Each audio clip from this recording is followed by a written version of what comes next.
Check, check, check. 1, 2, 3, 4, 5, 6, 7, 8. Check. 1, 2, 3, 4, 5, 6, 7, 8, 9, 10.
Test, test, test, test.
Check, check, check.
this mic. They should. Rashana, can you hear me? Yeah, they hear you. But when the presser shuts it, like, Yes.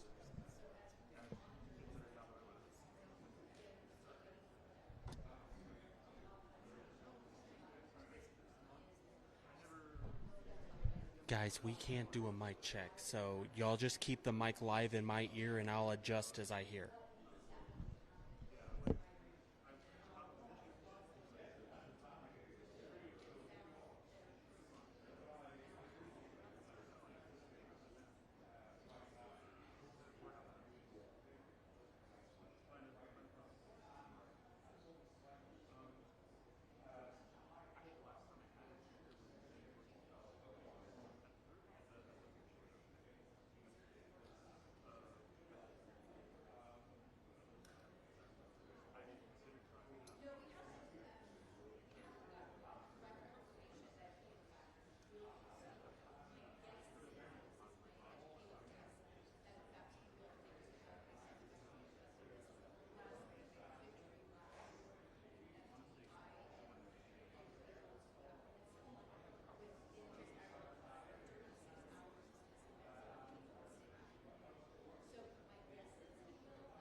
Check 1, 2.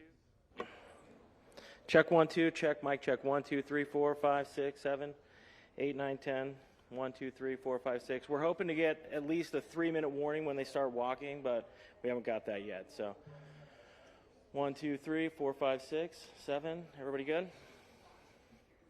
1 2 3 4 5 6. Good.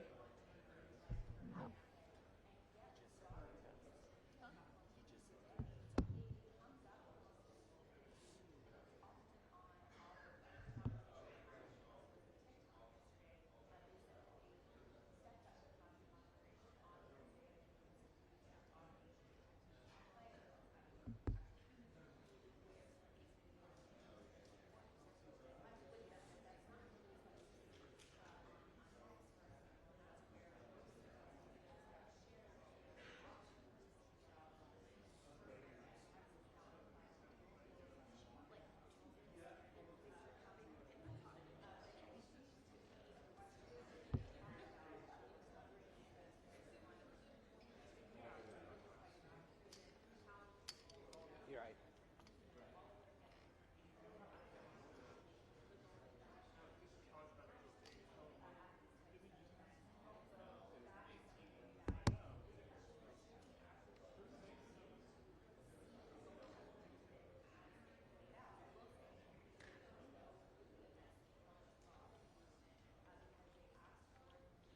So still no official word on a start time. We will try to give at least a 5-minute warning on that, but we'll do our best on that. So.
I'm okay. I'm okay.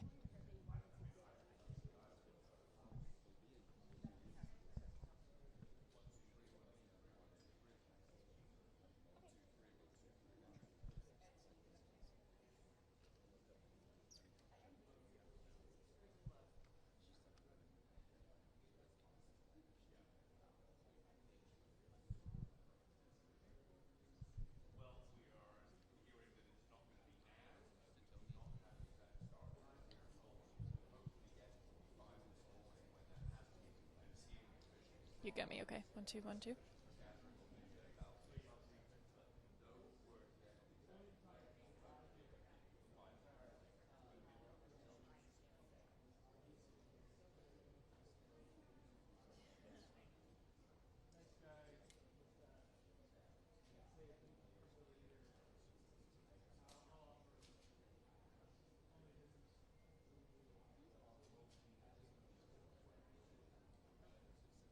Yeah, that's exactly right. So obviously we know this was originally scheduled to begin at 7. It was pushed to 7:30, and then again we just got an additional update from actually the Utah Highway Patrol Public Information Officer, Lieutenant Cameron Roden. He said that they are running a little bit behind, could be a couple more minutes on the start time here. Now obviously here in this area it's been circulating between the different news agencies here, just that information that we just relayed to you regarding the potential identity of this suspect, and of course that they have been found.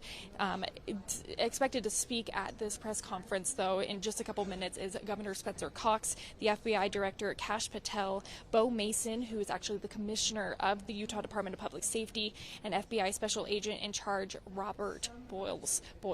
And so, of course, we're just tracking the process here right now. Again, this has been delayed, but tension seems to be growing here a little bit. Everybody wants to have these answers. So, of course, as soon as we get that confirmed information, we'll be relaying it to you guys here on air and online at KUTV.com. We'll be bringing it to you live. But again, no official word on what time we're actually supposed to start here. Ron, Mary.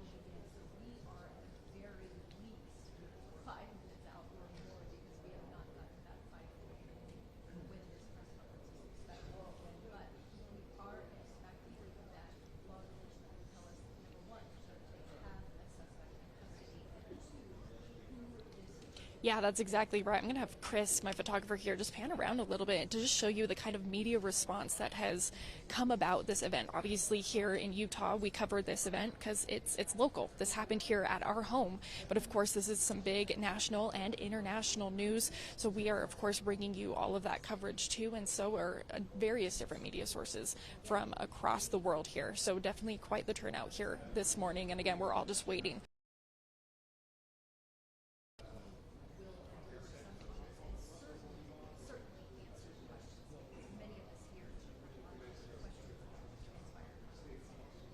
I have seen slightly, and it's been rumored around here in this area that St. George possibly may have been the area, or somewhere across the border near the edge of Utah, somewhere around St. George. That's kind of been what's been speculated right now. But again, no official word from authorities on where he was found or located, but it's supposedly somewhere potentially in southern Utah or across the border down south.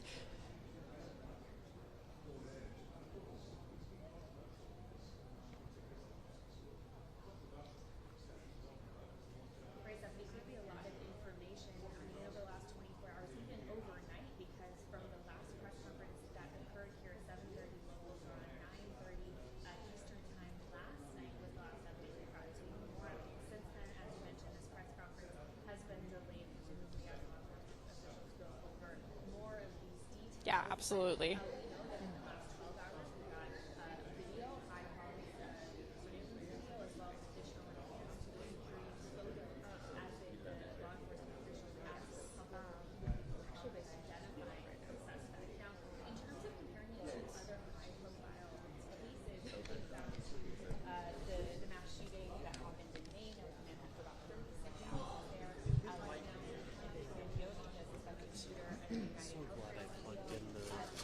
So glad I plugged in the live view. Oh, yeah.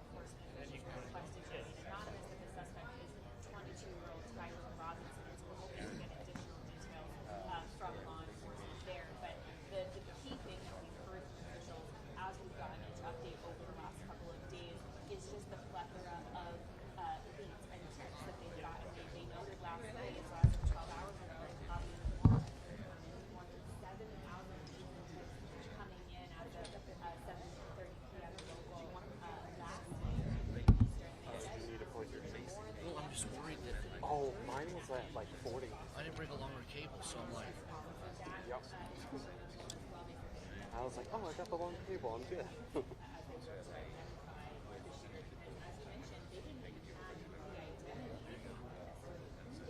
Only because my normal short cable went out. I would have brought another cable. I got two cables.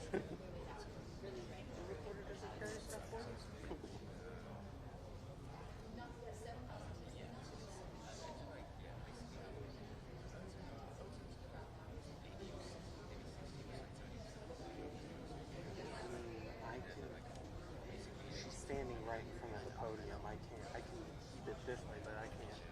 I mean, I know it's reconstructed.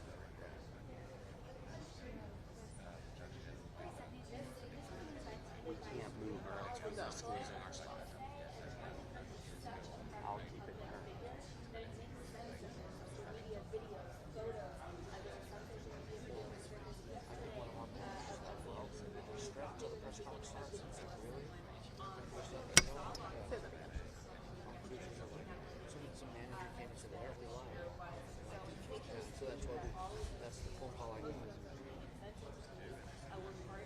they want you to go up, you'll just have to stand right there.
Check 1 2. Mic check 1 2 3 4 5 6 7 8 9 10.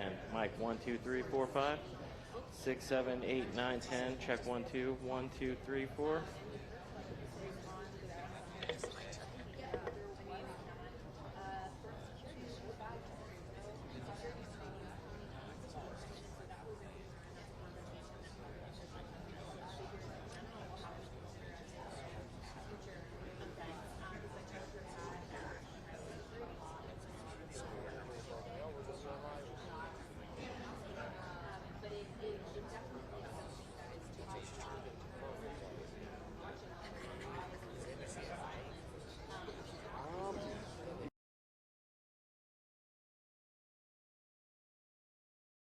We haven't reported the name. What?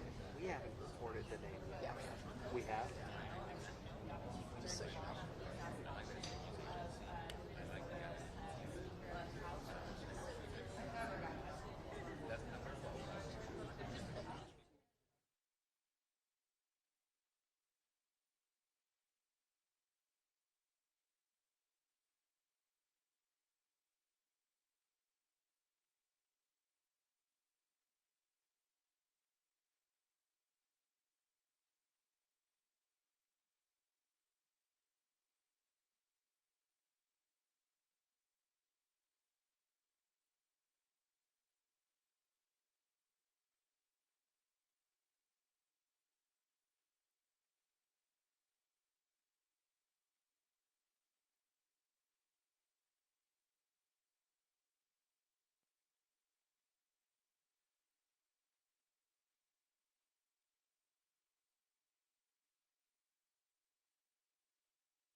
Okay, can you hear me now?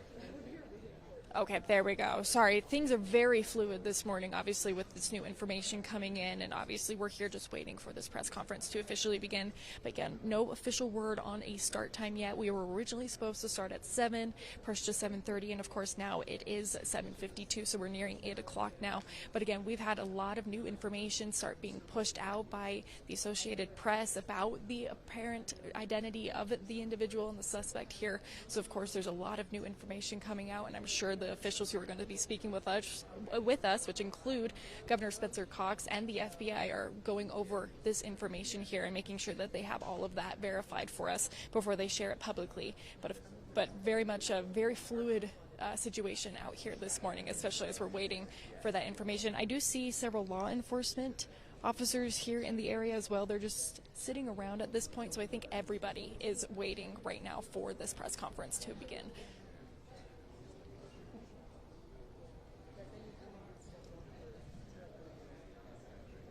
Sorry, give me 1 second. It seems like something may be beginning.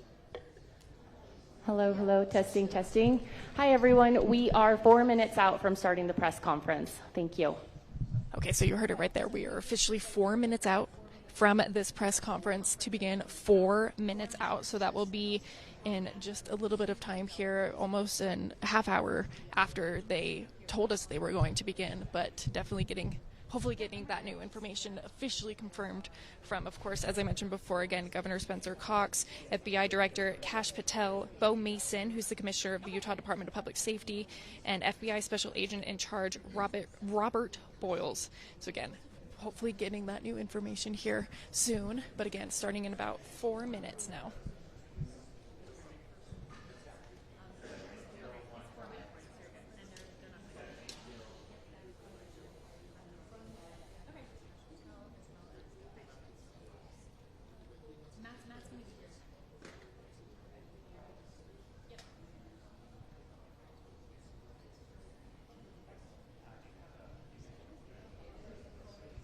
Yeah, that's exactly right. As much as we see and also we see what is posted online and what other sources say, it is very, very important for the integrity of our reporting to make sure we have those verified sources. So while we are saying this information, we do want to make it very clear that we have not had this confirmed from anybody here at this press conference here. This has all just been speculation being posted online at this point. But again, we're hoping to get that confirmed information and bring it to you guys here live.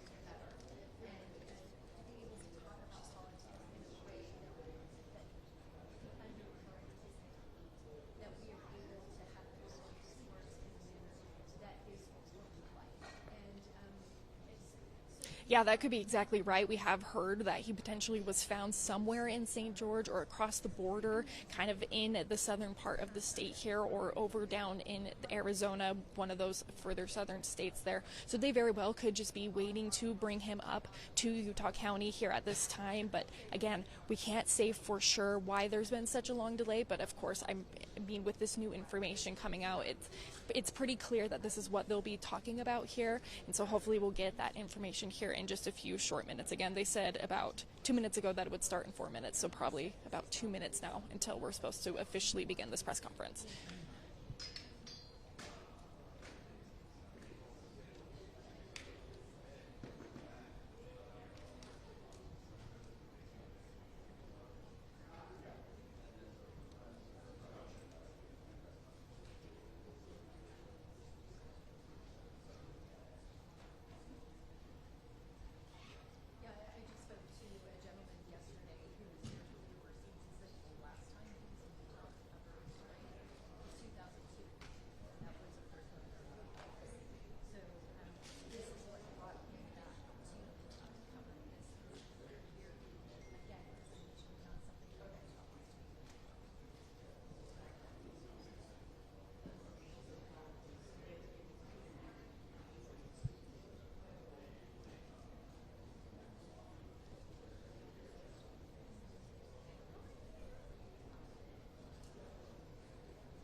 Yeah, absolutely. The entire campus is closed off right now. Obviously, we are inside a building right now, so they've opened up this section for media to come in for this press conference here.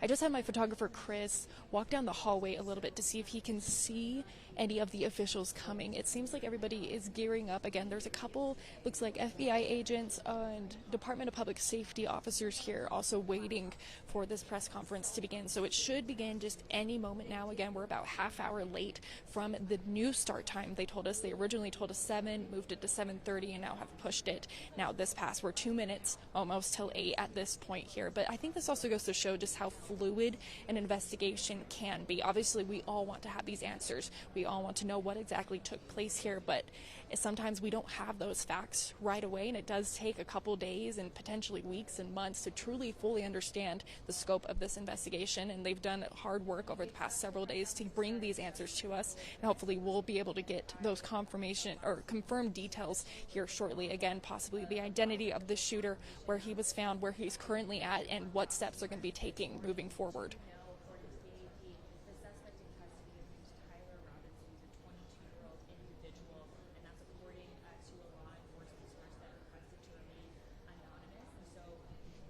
I also want to mention too something that I found inside of a classroom. They escorted her just Yes, so we know, I do know that they're going to be lining up. It's currently to my left is where all the officials will be lining up, and they'll obviously go one by one and speak at the podium here. But it looks like they may be walking down, should be walking down a hallway here, just in this building. We're in the science building on, again, University, or Utah Valley University's campus here. So hopefully, again, here in a couple minutes, everybody's standing. The officers with the Department of Public Safety are standing at this point. So hopefully we should be seeing, it does look like we actually have security up above us as well too. So definitely keeping this area a little bit protected too, as we're waiting for these obviously very high and important officials in our government, state and federal, as they make their way here to where they're going to be speaking with us.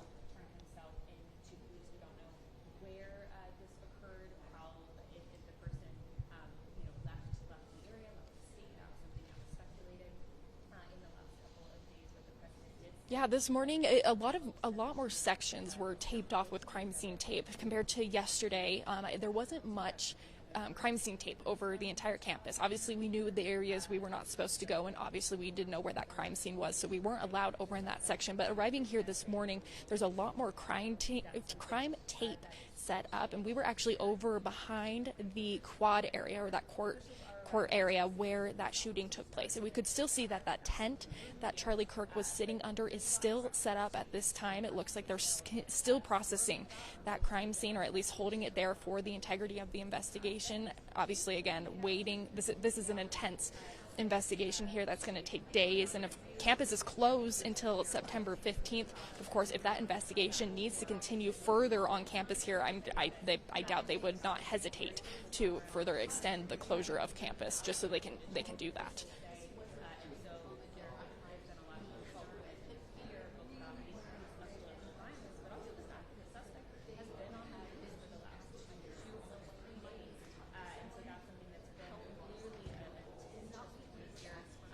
Yeah, I got you. That's starting, but it looks like the seems like the cover gives the updates.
Yeah, good morning. It looks like we just had some officials potentially walk in here. Lieutenant for most of this is also back here in this room. It seems like potentially some officials may be walking down the hallway now. I can see a couple of photographers running and taking some photos. So I think we are just about ready to get started here. Again, speaking today includes Governor Spencer Cox and a couple other officials. We have one from the Department of Public Safety located here in Utah, and it looks like they are coming. So I'm going to step out of the way here and allow Chris, my photographer here, to kind of pan around and show you as these officials make their way here and begin this press conference.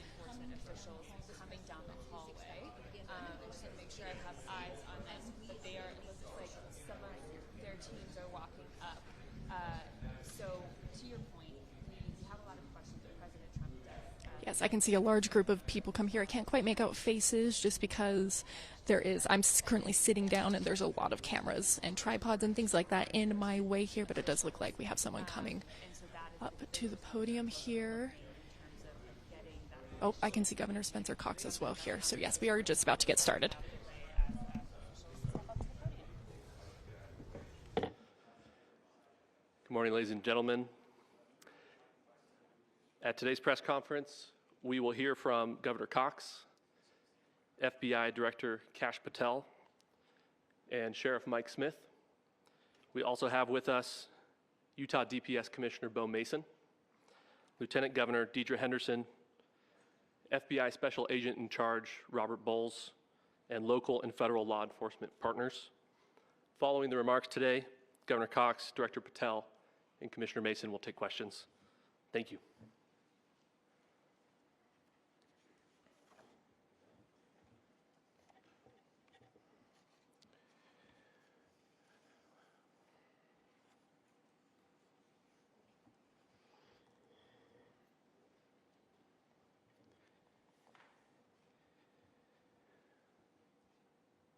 Good morning, ladies and gentlemen.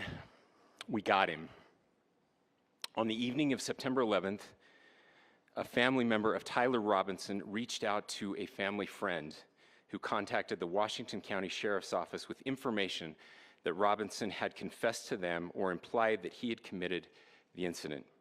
This information was relayed to the Utah County Sheriff's Office and scene investigators at Utah Valley University.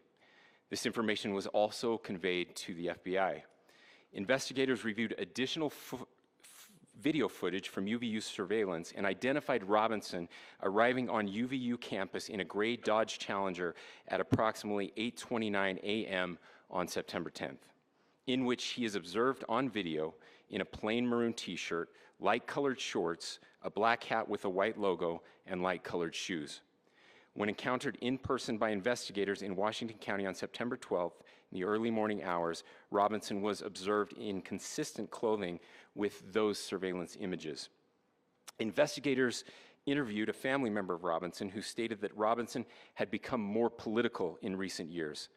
The family member referenced a recent incident in which Robinson came to dinner prior to September 10th, and in the conversation with another family member, Robinson mentioned Charlie Kirk was coming to UVU. They talked about why they didn't like him and the viewpoints that he had. The family member also stated Kirk was full of hate and spreading hate. The family member also confirmed Robinson had a gray Dodge Challenger. Investigators identified an individual as the roommate of Robinson. Investigators interviewed that roommate, who stated that his roommate, referring to Robinson, made a joke on Discord. Investigators asked if he would show them the messages on Discord. He opened it and showed several messages to investigators and allowed investigators to take photos of the screen as each message was shown by Robinson's roommate. These photos consisted of various messages, including content of messages between the phone contact name Tyler with an emoji icon and Robinson's roommate's device. The content of these messages included messages affiliated with the contact Tyler, stating a need to retrieve a rifle from a drop point, leaving the rifle in a bush, messages related to visually watching the area where a rifle was left, and a message referring to having left the rifle wrapped in a towel. The messages also refer to engraving bullets and a mention of a scope and the rifle being unique. Messages from the contact Tyler also mentioned that he had changed outfits. I know there's been speculation as well as to the writing on those casings, those bullet casings, and I believe we have that as well. And I will share that with you now. So the area north of Campus Drive Road where the suspect crossed over, you saw some of that in the video that we released last night, consists of a grassy area with trees on the edge of the UVU campus. Investigators discovered a bolt-action rifle wrapped in a dark-colored towel. The rifle was determined to be a Mauser Model 98 30-06 caliber bolt-action rifle. The rifle had a scope mounted on top of it. Investigators noted inscriptions that had been engraved on casings found with the rifle. Inscriptions on a fired casing read, "Notices, bulges, capital OWO, what's this, question mark." Inscriptions on the 3 unfired casings read, "Hey fascist, exclamation point, catch, exclamation point." Up arrow symbol, right arrow and symbol, and 3 down arrow symbols. A second unfired casing read, "Oh Bella Chow, Bella Chow, Bella Chow, Chow Chow." And a third unfired casing read, "If you read this, you are gay, LMAO." We are indebted to law enforcement across the state who has worked seamlessly together, local law enforcement, state law enforcement, and our federal partners with the Federal Bureau of Investigation. We're grateful for everyone who worked together in such a short amount of time to find this person and to bring justice. I want to thank the public who has been so engaged, reviewing videos, helping us with sending in tips, and helping us get to this point. I think the family members of Tyler Robinson who did the right thing in this case and were able to bring him into to law enforcement as well. I especially want to thank the family of Charlie Kirk, Erica, Charlie's parents, his children. I want us to be thinking of them as we bring justice in this case. They will be involved in that justice. We will be working very closely with them as we move through this process as well. This is a very sad day for our country, a terrible day for the state of Utah, but I'm grateful that at this moment we have an opportunity to bring closure to this very dark chapter in our nation's history. With that, I will now turn the microphone over to the Director of the FBI, Kash Patel. Thank you, Governor. This is what happens when you let good cops be cops. The FBI and our partners are proud to stand here today together to bring justice to the family of Charlie Kirk and honor his memory.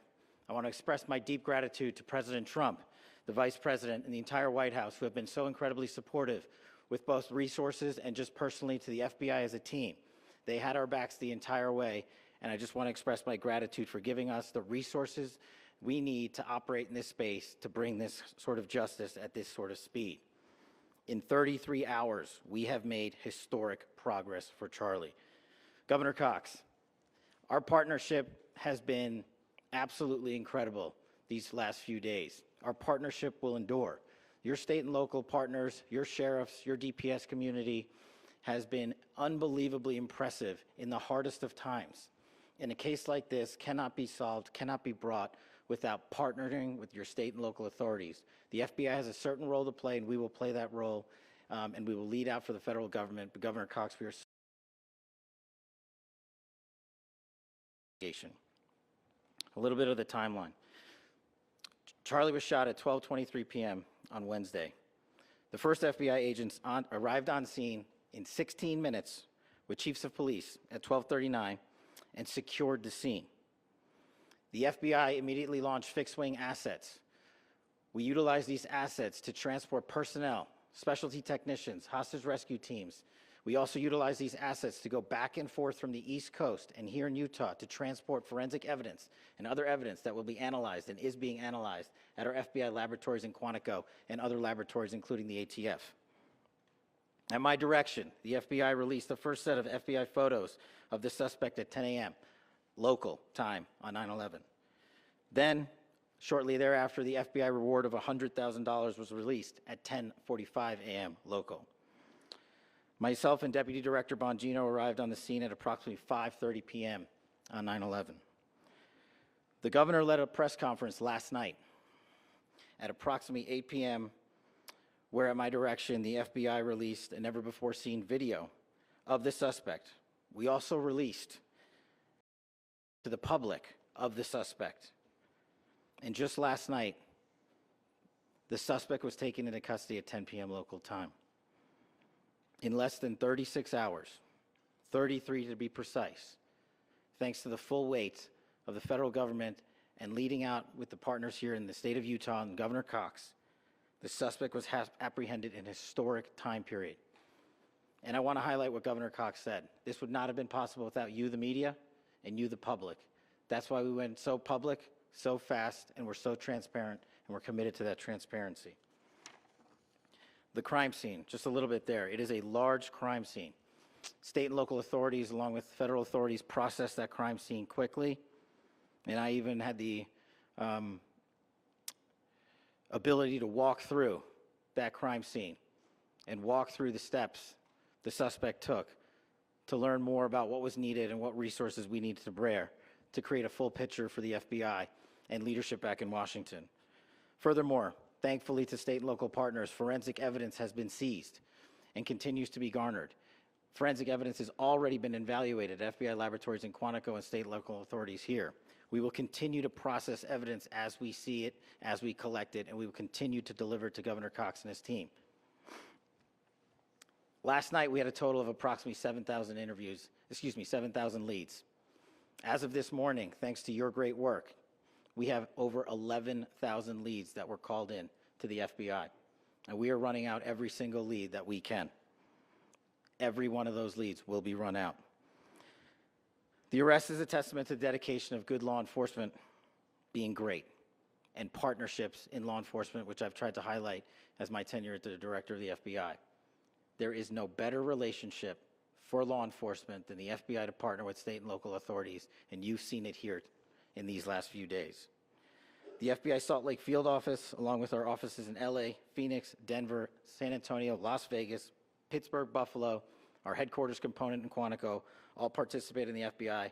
I want to express my deep gratitude to the employees of the FBI, the men and women, the evidence response team tacticians, the special operators, the agents, the support staff.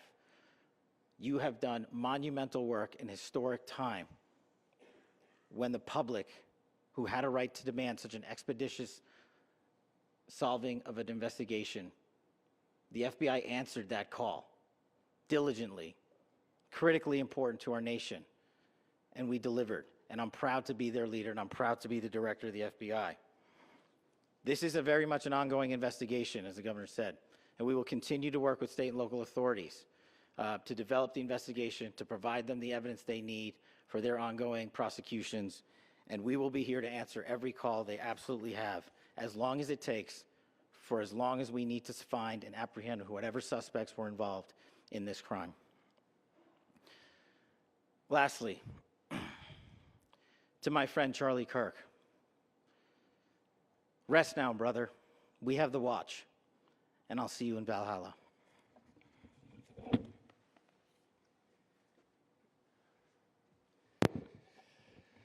Thank you, and good morning. I would just like to take a few minutes as the sheriff to express my gratitude for everybody who has played a part in this investigation. As you know, it's been a vast, a complicated, and people standing up here who are running on, if they got an hour's sleep in the last couple of days, they're probably lucky. It has been very taxing. It has been so impressive, speaking on behalf of the local law enforcement, to see the cooperation that we've seen in this type of case. Across the state, sheriffs, chiefs, our state partners have stepped up and have come to the call on anything that we needed. Our county chiefs have been phenomenal. Our Utah County Attorney, Jeff Gray, who's standing up here with us, has been phenomenal in leading us through this investigation. I would like to thank the federal government for their resources, their assets. Our local team here, our FBI team, has been extraordinary in helping us work through this and bring this person to justice. Most of all, I would like to thank the public, and specifically, I would like to thank the public who turned to prayers and who turned to positiveness for us.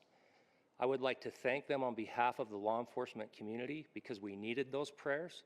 That's what we needed to get through this. We needed your support, and you gave it to us. We needed your patience, and you gave it to us. And I would like to thank you for the Kirk family because that's what they need, is your support and your prayers, and that will get us through all of this. So thank you everybody for everybody that have stepped up. We've had such a phenomenal response to this. Thank you.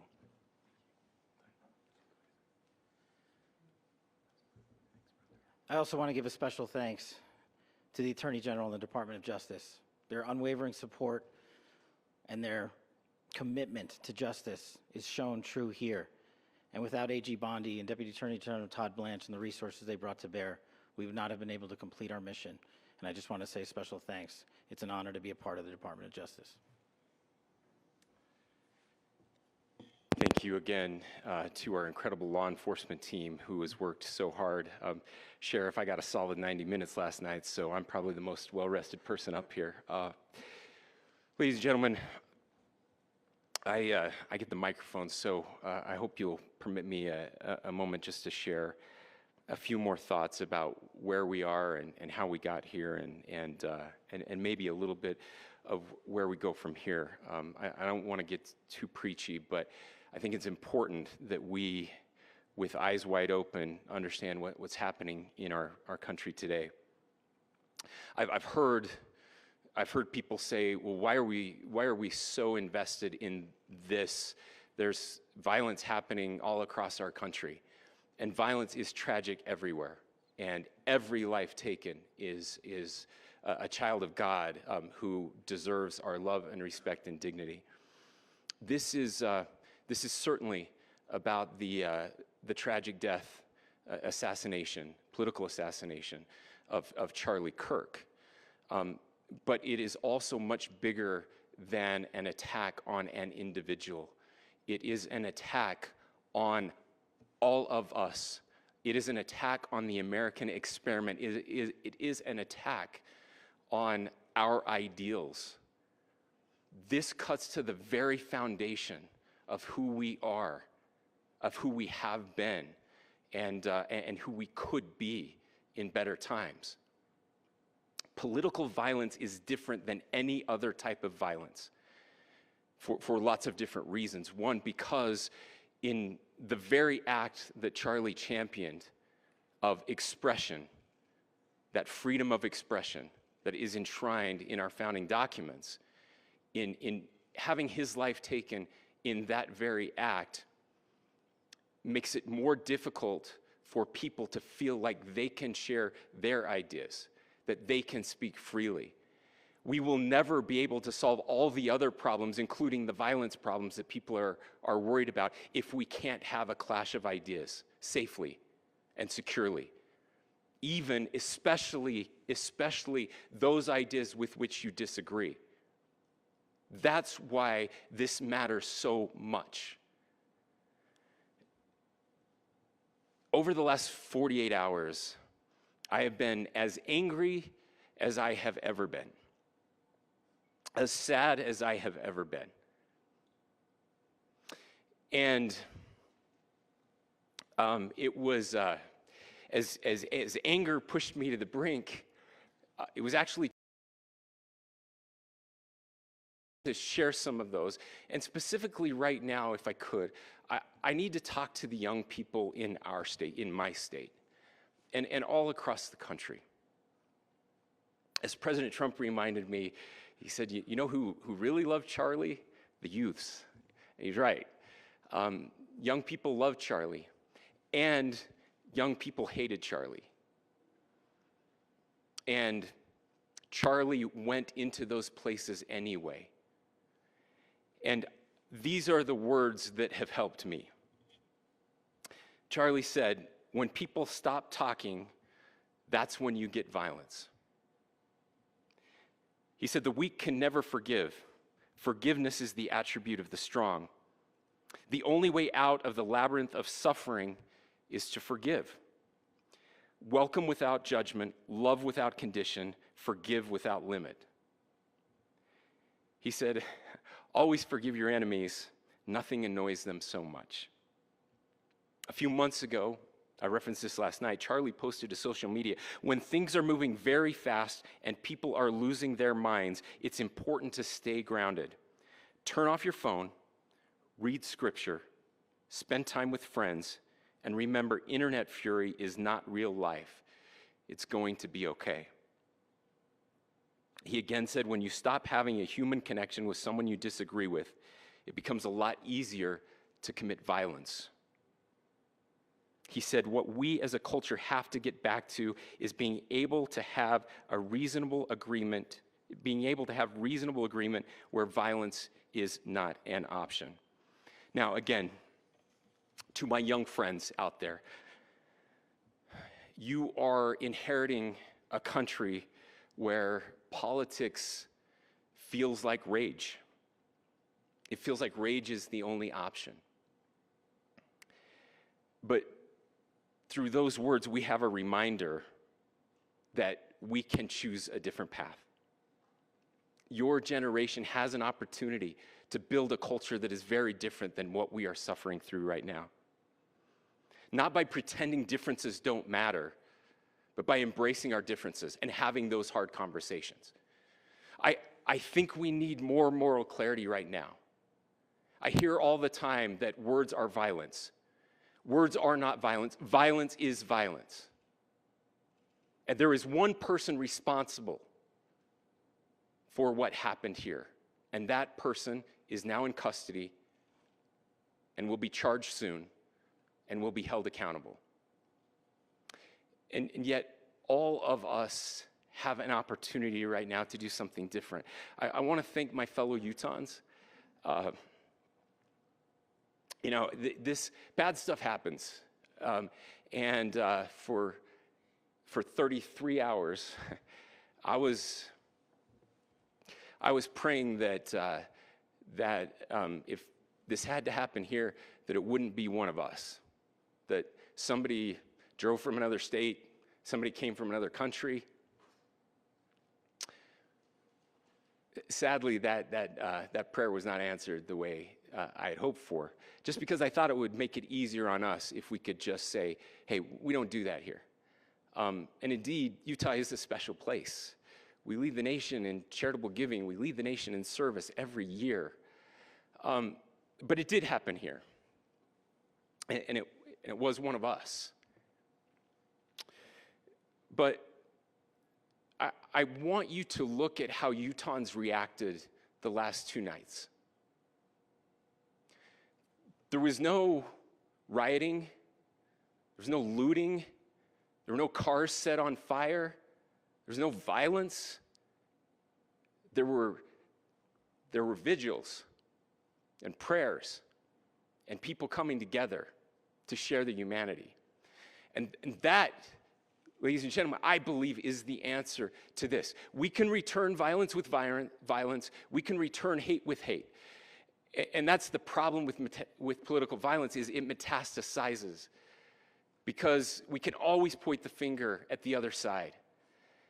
And at some point, we have to find an off-ramp, or it's going to get much, much worse. But see, these are choices that we can make. History will dictate if this is a turning point for our country. But every single one of us gets to choose right now if this is a turning point for us. We get to make decisions. We have our agency. And I desperately call on every American, Republican, Democrat, liberal, progressive, conservative, MAGA, all of us to please, please, please follow what Charlie taught me. I'll just conclude with with words I share often from a friend and author, Yuval Levin, who was asked if he was optimistic about our country, and he said, "I'm not optimistic." He said, "I hate optimism." Like, that sounds bad. But he said, optimism is a vice. It's this idea that good things are just going to happen. And he said, in the history of the world, good things have never just happened. He says, I'm not optimistic, but I am hopeful. And hope is the virtue that sits between the vices of optimism and pessimism.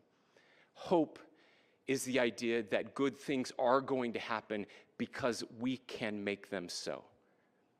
I still believe in our country, and I know Charlie Kirk believed in our country. I still believe that there is more good among us than evil. And I still believe that we can change the course of history. I'm hopeful because Americans can make it so.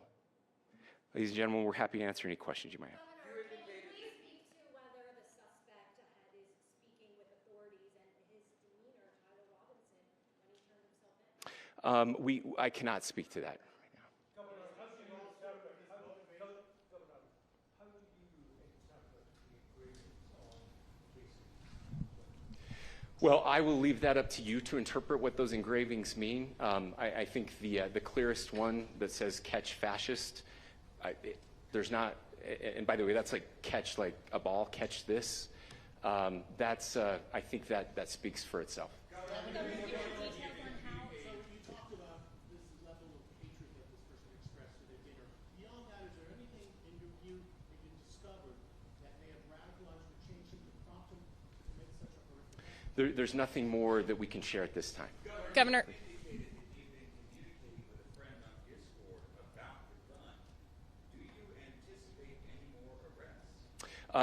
We do not at this time have any information that would lead to any additional arrests. Yes. But Governor. the investigation is ongoing. Governor.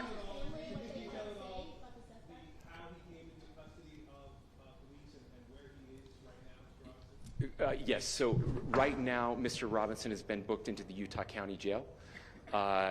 You heard the president this morning report that he was taken into custody, that his family and a friend helped to deliver him into custody of law enforcement in Washington County. For those of you that don't know where Washington County is, it is the southwesternmost part of the state of Utah. It's about a 3.5 to 4 hour drive from here, where we are right now, and that's where he lived and where they turned him in. Please, go here. I can't share any more than what I've already shared. Yeah. Governor, do you have any details on how he got back to Washington County and how the gun was obtained? So how we obtained the gun was found here. So I don't have much more details on that. We do know that he drove. We had his car here on campus, and then we had his car going south back to the St. George. It's actually the city of Washington in Washington County. I'm sorry? We don't have any information that would lead us to believe that. Yes, in fact, it was just released. Yes. I can't answer that right now. Yeah, thank you. Over here.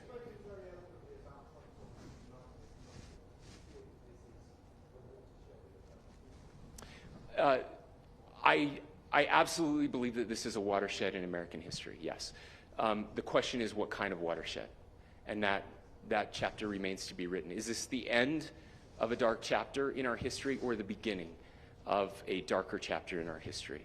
Look, I mean, if you look at true political assassinations in this country of someone of this stature, this feels a lot like the late 60s, and having one so gruesomely displayed on camera in all of our hands and in all of our pockets.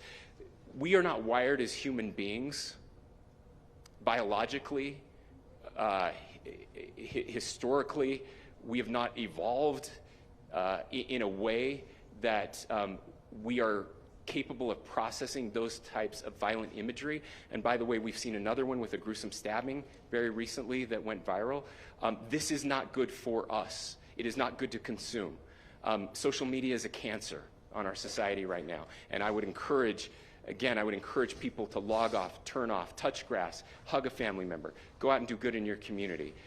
That is happening, and it's happening organically right now. I had a friend in a small city in Utah who said, we're getting together, the Republicans and Democrats in my little town are getting together to have a discussion tonight, last night, just to find a way to find their better angels. So yes, this could be, I mean, you know, again, you have to go back to JFK to have seen a video live of something like this happening.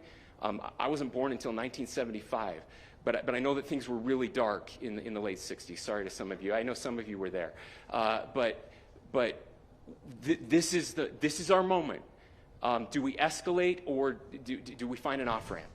And again, it's a choice. It's a choice, and every one of us gets to make that choice. Two more questions right here. Could we clarify that the release of those enhanced images at 8 p.m., the timeline that Director Patel gave us, led to the arrest at 10 p.m.? Is there a direct connection between those two events? I cannot comment if there is a direct connection or not, but all I can say is that that through some process, the family came to know that this had happened. One more thing, Governor. Could you just clarify the clothing issue you mentioned earlier? Was he changing outfits? Correct. Yes. So when he's first spotted on campus, he has different clothing on, and then he changes clothing on the roof, and then changed back into that clothing at some point, so that when he was apprehended, when he was arrested, the clothing matched the clothing he had on before the shooting here at UVU. Last question here. Yes.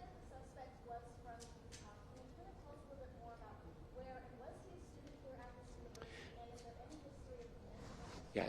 So I don't have any information on the mental illness part. He was not a student here at UVU.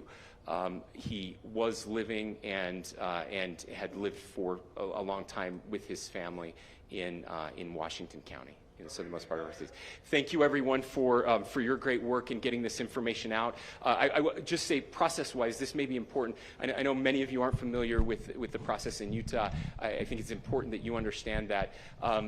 Basically, we have 3 days for charging documents to be filed. A CI will be filed. We'll have more information then, more detailed information as those charging documents are filed in preparation for a preliminary hearing. So 3 days. So we would anticipate then that early next week those charging documents will be filed. We will obviously be working. The county attorney will be working very closely with Mr. Kirk's family as those documents and decisions are prepared and made. Thanks, everyone.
Angie, am I going live?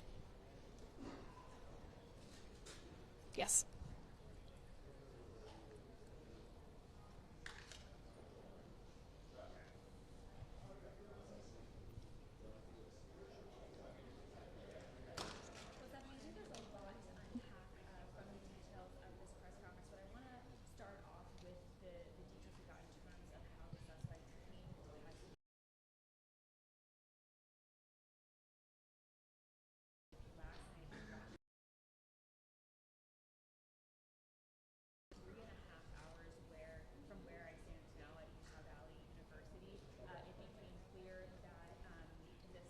Yeah, definitely a lot of new information here that came from this press conference. We got a little bit more of a timeline of exactly how their investigation went down, obviously, and then how they were able to get this individual, again, Robinson, into custody here.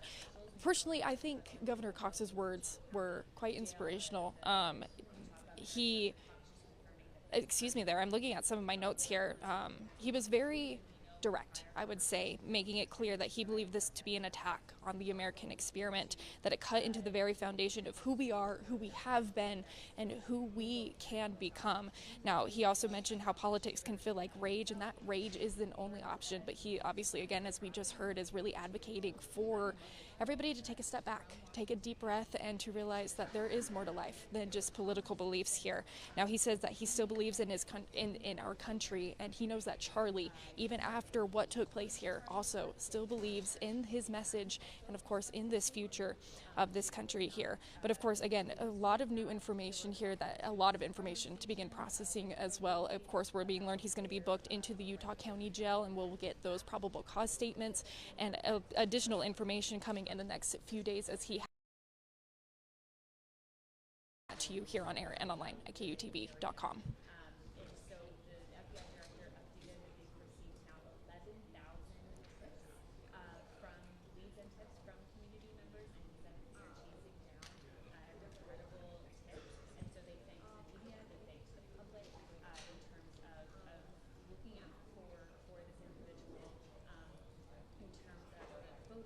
Yeah, no, I think it just goes to show, too, how, like you mentioned, he's very much involved in what took place here. He's taken what happened here to heart and is helping lead this investigation here. Again, we heard from the FBI, of course, but he was the one who kind of spearheaded this conversation here today. And again, just showing how very much involved he is and how much I think this has impacted him. He definitely got a little emotional here. I don't believe any tears fell, but he's definitely been impacted greatly by what took place here. And I think that's coming off of course, as we all know, a couple hard weeks here in the state of Utah. Of course,